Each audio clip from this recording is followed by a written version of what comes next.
are people doing tonight? This is AJ. It is currently finna be 4 o'clock. I made a video about Leviticus in the Bible, and I hope y'all enjoy it. So, without further ado, let's get into it. How can we live in God's presence? Well, the answer is given to us in the book of Leviticus. For just before it, in the book of Exodus, we see Moses trying to enter God's presence. For God had just filled this newly constructed tabernacle with his glorious luminescence. But a problem develops for Moses, which still exists for us today. We cannot enter in to God's space.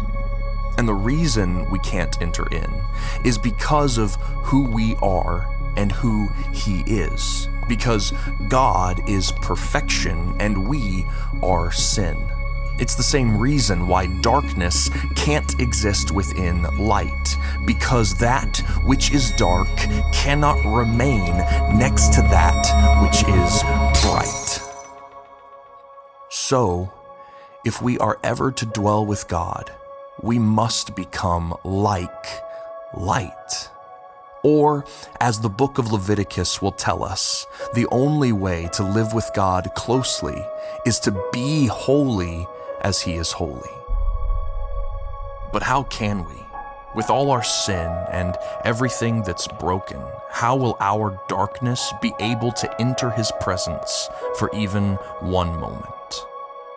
Well, the book of Leviticus provides us with the answer, and it's through something called atonement.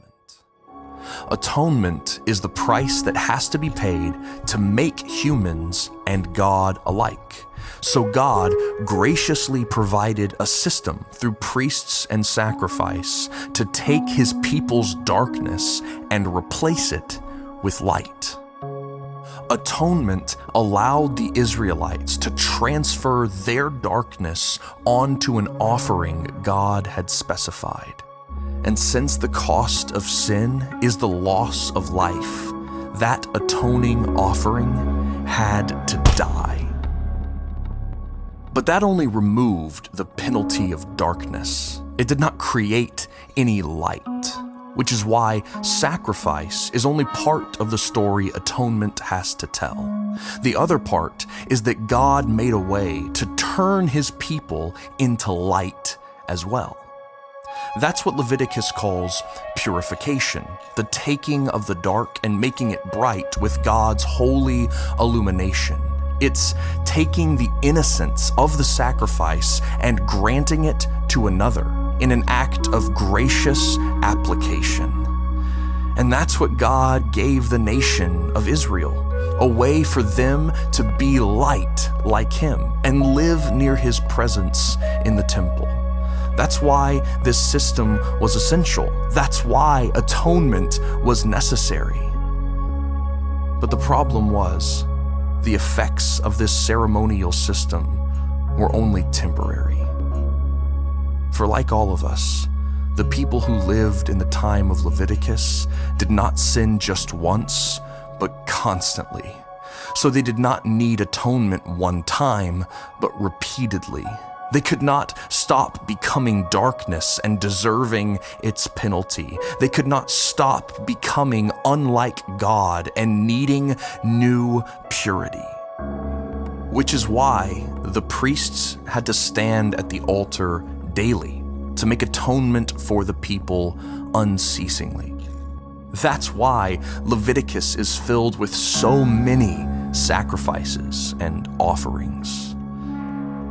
But no matter the offering, again and again, with great care and expense, the priests stood on behalf of the condemned to take their darkness, make it light, and intercede for them. So when we read in Leviticus about goat livers and dove wings, fine flour and kidneys, what we really need to see is just how much it takes to make atonement for our wrongs so we might be right. We need to see how much it costs to take our stains and make them white. We need to see that something has to die to take our darkness and make us light. But above all, we must remember the point of all of this is to make a way for us to live in God's presence. Which is why one day described in Leviticus outshines all of this meticulous maintenance, and it becomes the book's main focus. And the name for this day, the name for this moment, is the Day of Atonement. For on this day, God provided a way for just one priest, just once a year, to enter his presence, make amends for sin, and allow all God's people to be cleansed. But this priest was not truly light. He had to make his own sacrifice to briefly be allowed to enter God's might. So this was not a permanent condition, but a momentary glimpse. This was not the end of the story, but where it begins. For if humans living outside God's light are ever to be brought within, we are going to need a better priest, one who is without sin, one who doesn't have to purify himself to enter the tent, but who is already light itself and can bring us with him, which is why what Leviticus depicts is not a finished system.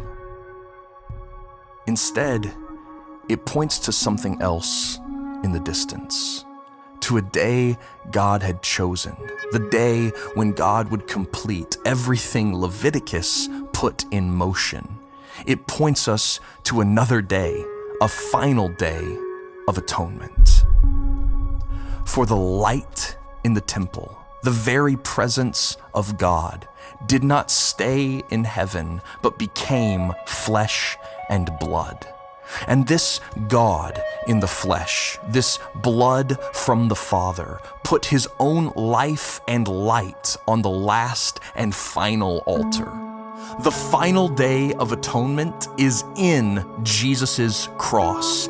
It fulfills everything Leviticus taught and every sacrifice found within. But no longer would sinners bring their offering to God, for God would be the offering for them. And so, he who is light itself took on our darkness and died for our sins. But then, Jesus did something even better than the priest did on the Day of Atonement.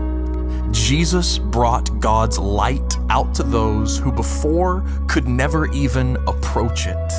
Which is why Leviticus shows us that through atonement we get to live with God. For Jesus has made us into holy light like he is too.